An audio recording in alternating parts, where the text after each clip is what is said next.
Why would I spend $10 on two bagels? You know, one thing I have not done is actually formally introduce myself. I don't know. I just feel like we've been friends for so long. I didn't think it was necessary, but I see I got some new friends. So, stay with me, bestie. Okay, I gotta introduce myself to the new people so they know what's going on. So, I know that my name is misleading. You know, people see my name and they're like, she gonna be talking about something crazy. And they watch my videos and I'm just cooking. It's like, what is that all about? Well, honestly, it's just because I wanted to.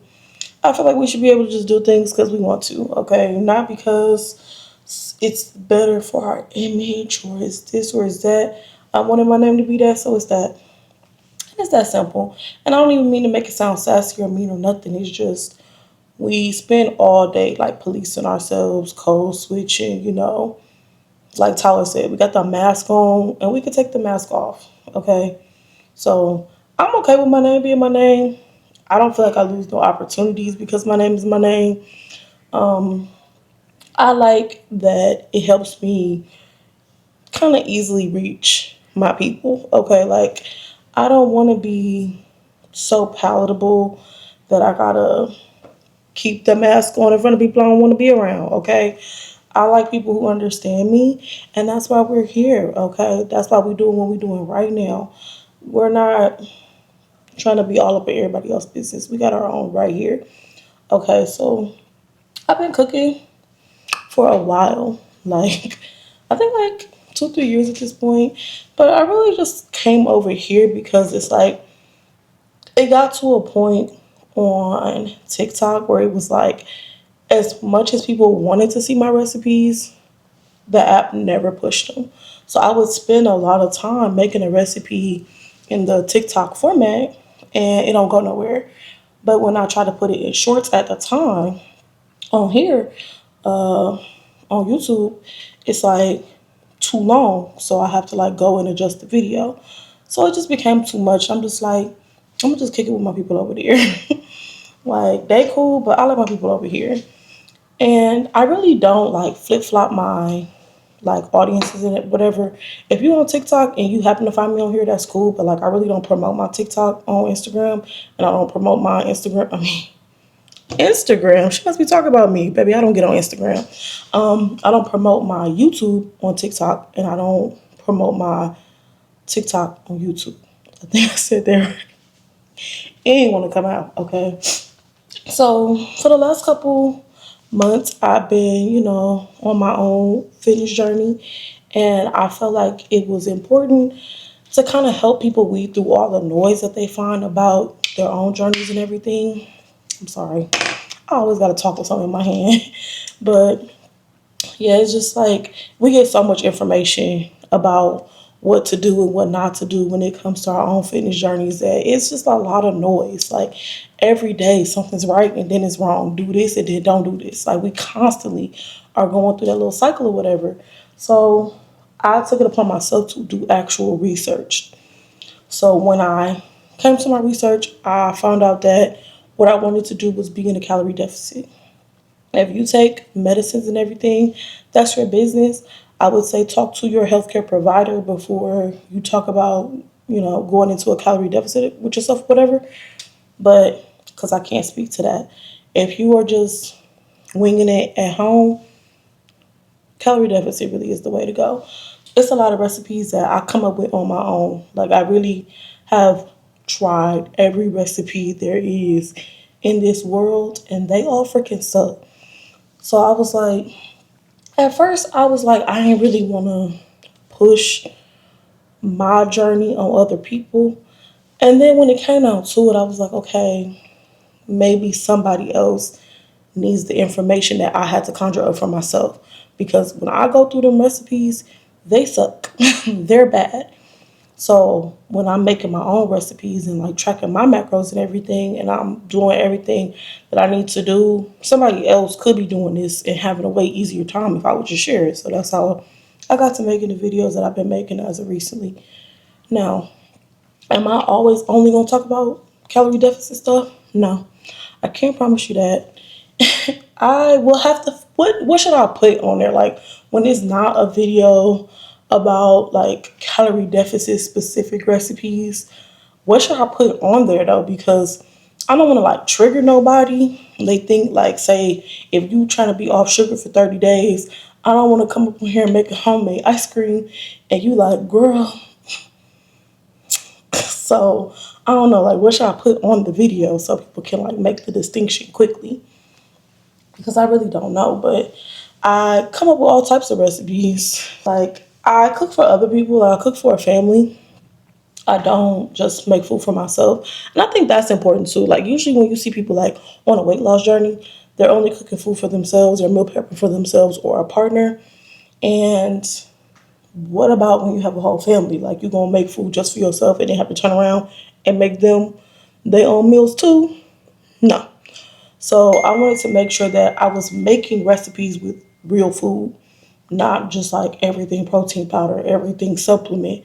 Eat real food so that you can share it with your family, right? There are some things that like I'm not gonna give my child the like things I make with protein powder. I just don't find that to be necessary. Those would be things I make for myself.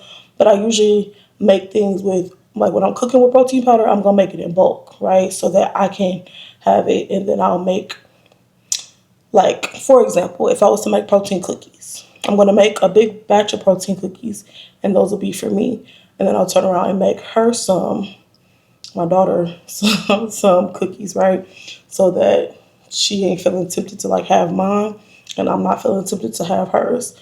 That's why it's important for me to make sure I have stuff that tastes good for me so that I'm not feeling like I'm missing out on something. I've posted protein cookie recipes before, and if any of y'all have tried my protein cookies, y'all know they're good, okay? But I also have low calorie cookies for those of y'all who don't want the protein. With all my ramblings about cookies, I decided I might as well just go ahead and make some. And to keep the calories lower, I will be using this 0-calorie brown sugar. And typically I would use this, I can't believe it's not butter, but I don't want to. I'm actually going in with some brown butter today. I browned this and let it cool. It's not solidified yet, but I really just wanted to taste some brown butter today. So, sorry. Don't be like me, be better than me. If you are going to be using a butter substitute instead of browning butter, just make sure that you let it cool slightly still. You don't want the butter to start melting the sugar once they touch, even though the sugar that is the 0-calorie does take a little bit more work to melt. You still don't want to be like mixing a soup when you combine some hot butter, okay?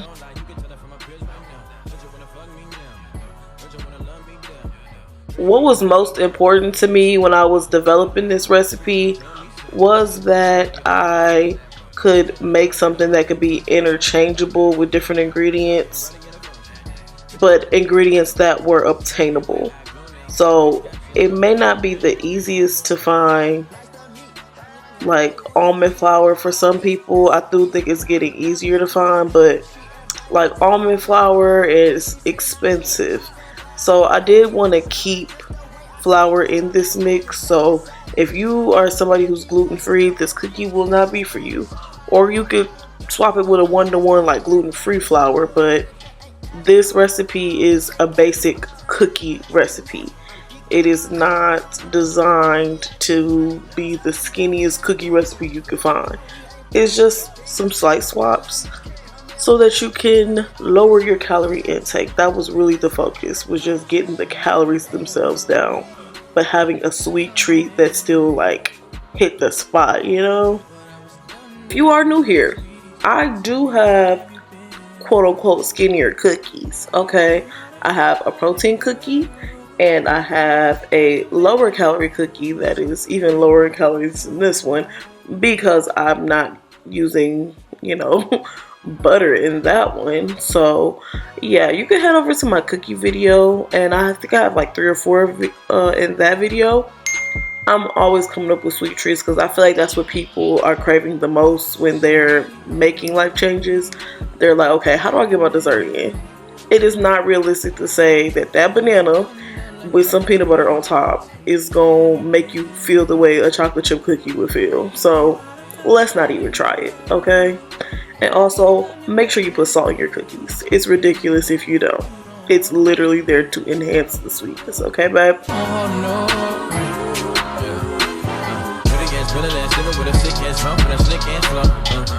Around me, nigga, and I'm playing, but I'm coming for the kitty, got my full goddamn. Do it for my niggas and the ghost right there.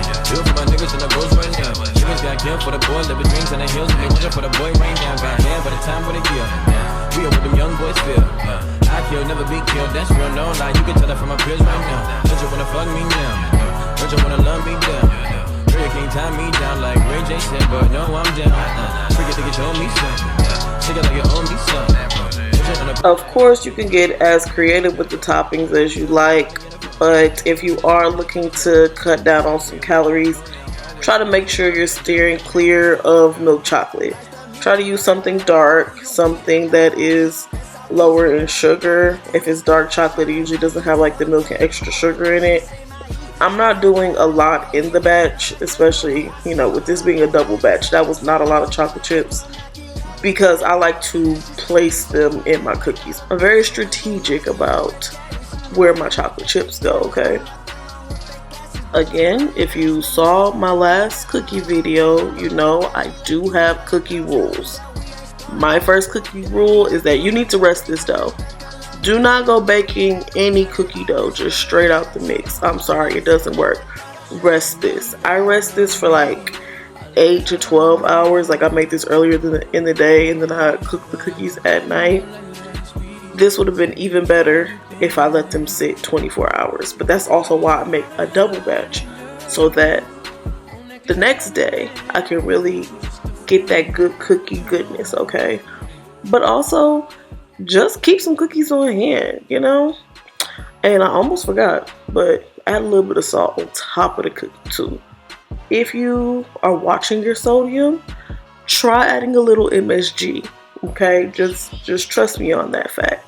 Okay, so you'll bake these, and when you take them out, bang the pan.